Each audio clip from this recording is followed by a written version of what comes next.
Well, first of all, you got to understand your tactics, right? You cannot make good strategies if you don't have good tactics. So the next thing is to see what you're kind of good at already and see if you can find a small audience that could become a bigger market, and you could scale it out to the world, like especially if it's online. The 20th century brick and mortar, you need like hundreds of thousands up front, big risks, you could lose a lot, be liable for a lot.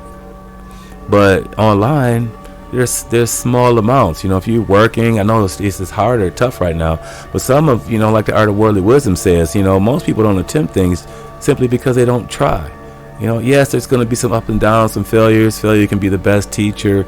But if you're kind of good at something, there's a market for you. You don't have to be the best, but the product or service needs to be good. It needs to be good.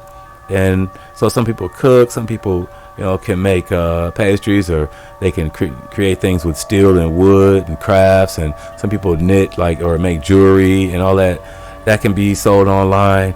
Even better, digital books, so they can be just clicking buttons. You don't have to mail anything.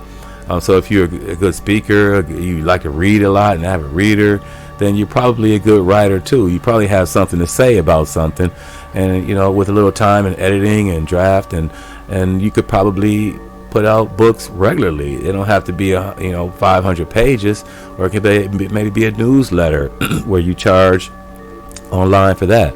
So just all the ideas that come to mind. If something that was a passion in the past that you put some time into, or for some reason you got kind of good at it because it just was a knack, you had a knack for it, that was probably a sign. And those are the areas that you might be able to, even if it's not, just give advice about those things. It doesn't have to be the best expert advice. It could be advice for beginners. Some people out there were in martial arts and they knew it, and so they could bring that into play on one of these social media platforms and promote. Social media is also a place where you could build a following and an audience. That's not an overnight thing, but it's food for thought, and that can be done at any age, right? Well, any age where something well, almost any age, but that can be considered. So when you think about strategy, you have to consider the fact that if you're not really have a thorough understanding of what it is that you're about to delve into, then it could be very dangerous, right? I don't know much about real estate, but I know that eventually, if I was to build enough capital in the future, that I would have to get into that. So, and I don't want to just rely on other people.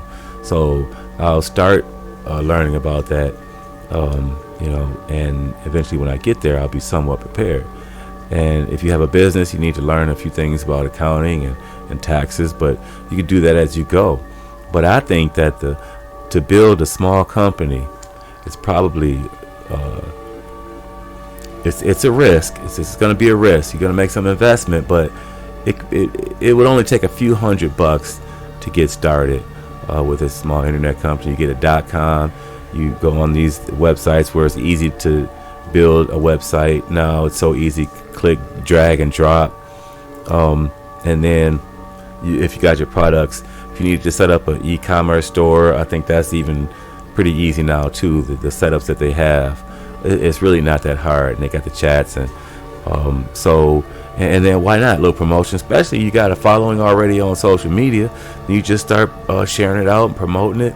And if you can sell a small audience of 10 or 50 and a month or something like that, then you've got a niche, and you can build on that niche. As far as gas, oil, energy, it's a lot of stuff being thrown around, a lot of videos, a lot of good videos. It's food for thought. I mean, the art of war is all about preparing for danger, seeing danger before it happens, right? When you see what others do not see, this is called brilliance.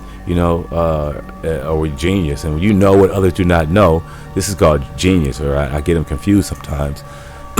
But that's mastering the art of war.